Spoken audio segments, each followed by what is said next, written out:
everybody waking up? Yes. Like to give yourselves a hand for being here at 8 a.m. in the morning to talk about metrics. They have a great lineup for you. It's my pleasure to kick it off with you all. I mean, the next 2 days you're going to have an awesome time.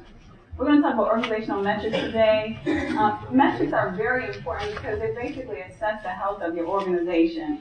It's sort of like when you go to the doctor's office. You know, you may have some aches here or there, but you don't really expect the doctor to look at you and say, you know, oh, you have a broken leg, you know, without actually doing an x-ray. And it's the same way with your organization. You don't want to say we're performing at this level or even at a lower level if you're really not sure. It's not fair to the organization, it's not fair to the employees, and it's not fair to the leaders. So with effective measures and metrics, you know exactly where you are at any time, and that will basically help you and empower you, I'm trying to stay from in front of this as much as I can, to perform better in the future and currently.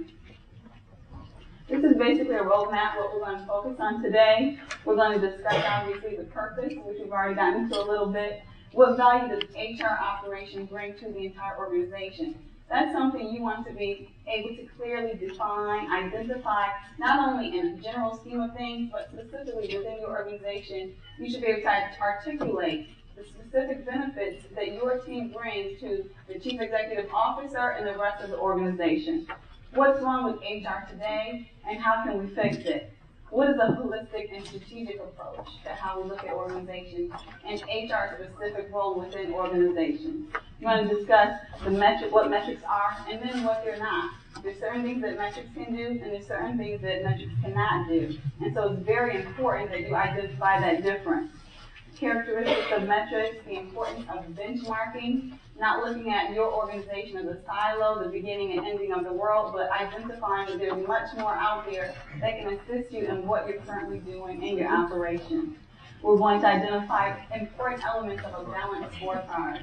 I am an adamant proponent for not only measurement, but to ensure that you have a comprehensive scorecard, not just for your entire organization, but for every department and every team, so that you can tie directly what you're doing with the rest of the organization.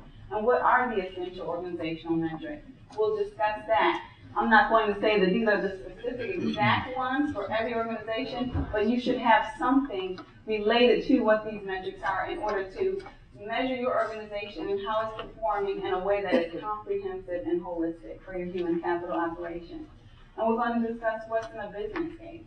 It's important that any program that you propose to your CEO, to your department, to your organization, has rationale behind it and has certain elements that you should explain to others so that they can fully understand where you're coming from. We're going to discuss what those are.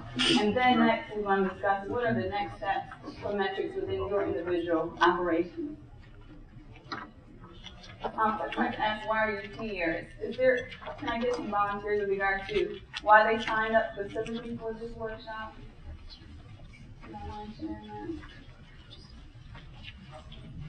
Anyone who's a brainstorm? The class is for me.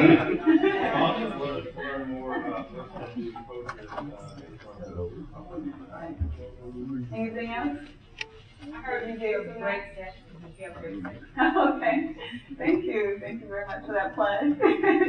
Any other reasons why people signed up today? Show the value of HR. The value of HR, absolutely. Okay, well, the reason why I'm here, and I'm hoping the same reason that most of you are here today, is to improve human capital, to ensure that we're improving HR as a field through metrics and through measurement, and secondly, to elevate the strategic level of HR. As we'll discuss going forward, there is one way that you can definitely elevate the level of HR, and that's by obtaining credibility with regard to what you do. In my opinion, the only way you can really attain credibility is by measuring what you do and having an objective measure with regard to how you're performing. There's a beneficial journey to taking on the metrics journey within HR. First of all, you start with measurement. But what's important about measurement is that you be transparent. Organizational culture largely influences the level of comfort that many employees and leaders within organizations have with transparency. So transparency is the key to good health within an organization. If you have a CEO or if you have leaders who are not open to innovation, who are not open to trial and error in order for you to improve, then your employees are not as likely to be transparent. The HR organization aren't as likely to say, well, we're performing at 44%, even though we should be at 77%, because they may not want to get screamed on by the CEO. So the first thing you want to do is have an organization that is accepting for a growth and of improvement. If you're not communicating that, then that's not what you're going to get. Once you're transparent with what you're measuring, where you are, what metrics can do and measures can do, reporting them, is provide navigation and direction, not only for your frontline employees or your managers, but for your chief executive officers, for your CFOs, etc. You're the human capital experts, they are not. So in order for them to develop a strategy that's holistic, they're going to need human capital professionals informing them, identifying where they need to go with regard to human capital. Human capital, remember, are the drivers of the organization. You may have operations, you may have marketing, etc. But these are all individuals doing that work without being able to attain, retain, and ensure proper organizational structure for human capital. Then nothing else is going to work effectively. Once you've been able to provide with navigation direction, you're going to inform decision making.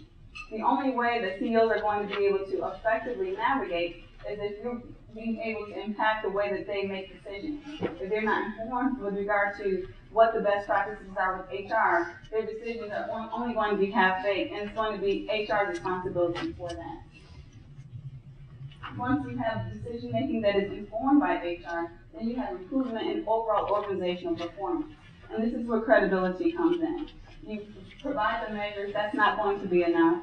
You're going to have to analyze the measures with regard to where the CEO should be going, what direction the organization should be taking. That's not enough. They're going to have to trust that what you're providing for them is actually, in fact, credible in order to see an improvement in performance. And that will basically retain credibility within the HR operation throughout your organization.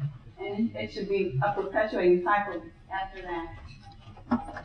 There are two possible outcomes. If the result confirms the hypothesis, then you've made a measurement. If the result is contrary to the hypothesis, then you've made a discovery. The whole point of Fermi's quote is basically that measurement is always going to provide you with some information, and it's about how you interpret it and how you choose to use it. Before I go on, I just want to know if there's any questions or comments. I know I saved them at the end, but I like to also make sure that the audience is with me throughout the discussion. So is there anything that stands out to anyone so far? What value does your HR operation bring to the table within your organization? I like to get a little help from the audience in sharing that. If there's anyone who would like to be so bold as to share what you see your HR operations bringing to your organization specifically today. Is there anyone who can say one thing even? Do the HR operations bring to the rest of the organization? We manage risk. You manage risk? And how do you know that?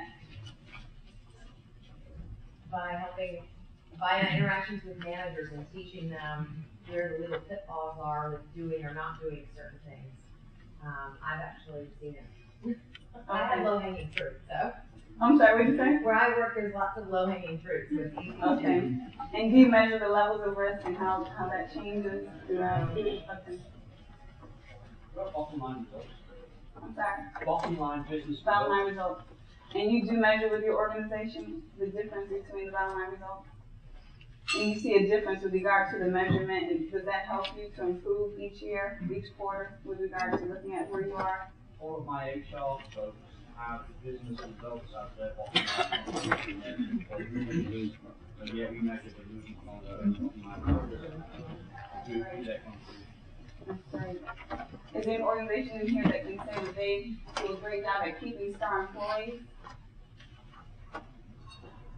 Of all these people, no one can say that. I'm sure you all are being shy. The reason why I ask these questions is these are questions I want you all to be thinking about with regard to your organization. Is how do you perform in these different levels of human capital, and not only how you perform in them, but how do you know you perform well in them, or poorly for that matter.